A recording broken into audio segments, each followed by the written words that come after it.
अस्सलाम वालेकुम, welcome to my channel. उम्मीद है कि आप सब खैरियत से होंगे। Now we will discuss about exercise number 1.4 and question number 2।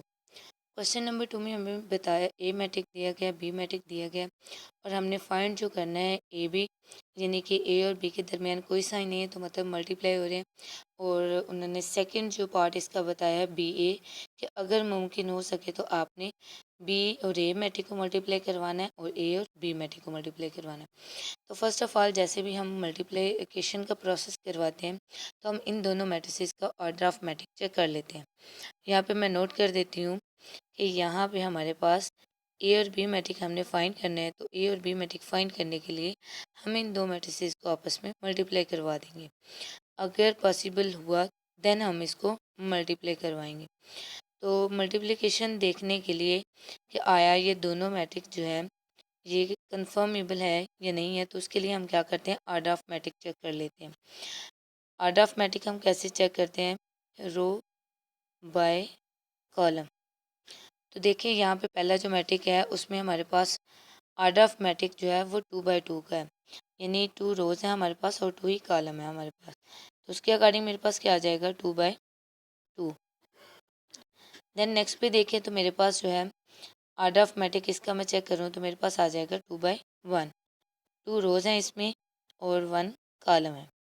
तो हमने पीछे भी किया था ये क्वेश्चन नंबर 1, कि जब हमारे पास दो मैट्रिसेस हैं, ये देखना हो कि इन दोनों को हम मल्टीप्लाई करवा सकते हैं कि नहीं, हम उसका ऑर्डर ऑफ मैट्रिक चेक करेंगे। जैसे हम उसका ऑर्डर ऑफ मैट्रिक चेक करेंगे तो अगर उसमें पहले मैट्रिक के कॉलम की तादाद दूसरे मैट्रिक की रो की तादाद के इक्वल होगी तो हम बोलेंगे कि हम इन दोनों मैट्रिसेस को मल्टीप्लाई करवा सकते हैं। तो उसके अकॉर्डिंग मैं इसको मल्टीप्लाई करवा देती हूँ। इसको मल्टीप्लाई करवाने का पैटर्न जो है वो थोड़ा सा डिफरेंट है, यानी कि कुछ इस टाइप में ये मल्टीप्लाई होंगे। रो को हम कॉलम के साथ मल्टीप्लाई करवा देते हैं। ये पहला जो हमारे पास डिजिट है हमने उसको 6 से मल्टीप्लाई करवा देना है, यानी अगर आपकी आसानी के लिए बता दूं तो टेल को टेल वाले से हमने मल्टीप्लाई करवा देना है और हेड को हेड वाले से मल्टीप्लाई करवा देना है। ये आई थिंक आपके लिए आसानी हो जाएगी, यानी कि यहाँ पे हम एरो लगा लेंगे अपनी आसानी के लिए। चाहे तो आप एरो जो है ना वो लेड कर लें, अगर लेड पेंसिल है तभी आप यूज़ कर सकते हैं, वो भी आप लेड पेंसिल से आप एरो लगा सकते हैं। तो यहाँ पे ये ध्यान रखना है कि हमने टेल वाला जो है उसको टेल से मल्टीप्लाई करवा देना है और हेड वाले को हेड से मल्टीप्लाई करवा देना। उसके अकॉर्डिंग क्या आ जाएगा मेरे पास 3।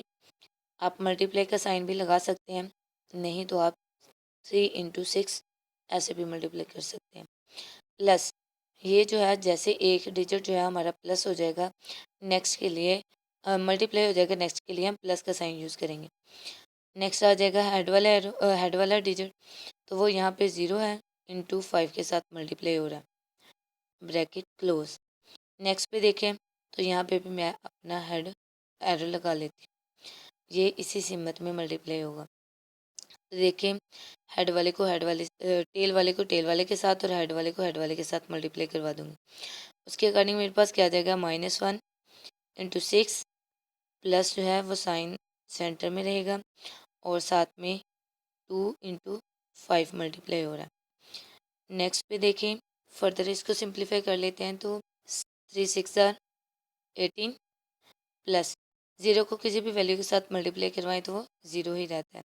अब -1 को 6 से मल्टीप्लाई करवा दें, 6 × 1 = 6, लेकिन माइनस के साथ साइन जो है वो साथ ही रहेगा, प्लस 5 × 2 = 10।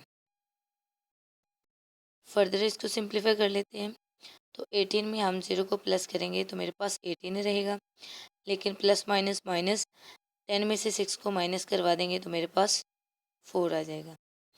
ये था हमारा A × B का आंसर, पहले पार्ट का आंसर। अब हम देखते हैं इसका सेकंड पार्ट जो हमारे पास है BA। अब BA के लिए हमने जो मैट्रिक देखे हैं वो हमारे पास ऑर्डर ऑफ मैट्रिक दोनों में चेंज है। BA के लिए हम क्या करेंगे कि जो बाद में मैट्रिक हमने लिखा था अब वो वाला मैट्रिक हम पहले लिखेंगे। लाइक हमारे पास इसमें ऑर्डर ऑफ मैट्रिक 2/1 का है, 6 और 5।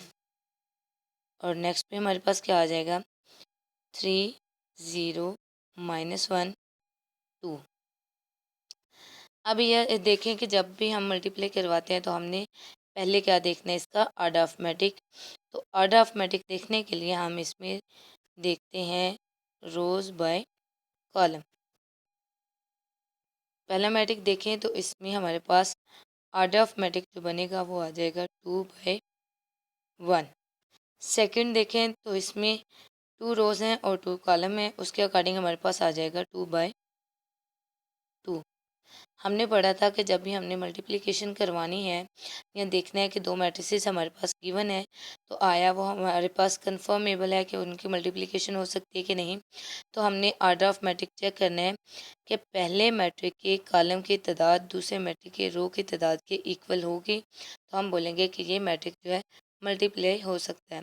अब देखिए कि यहाँ पे ऑर्डर ऑफ मैट्रिक में देखें तो पहले मैट्रिक के कॉलम की तादाद दूसरे मैट्रिक के रो की तादाद की इक्वल नहीं है, सो हम कहेंगे कि सेकंड वाला जो इसका पार्ट है उसकी मल्टीप्लिकेशन जो है वो इम्पॉसिबल है, ये नॉट पॉसिबल।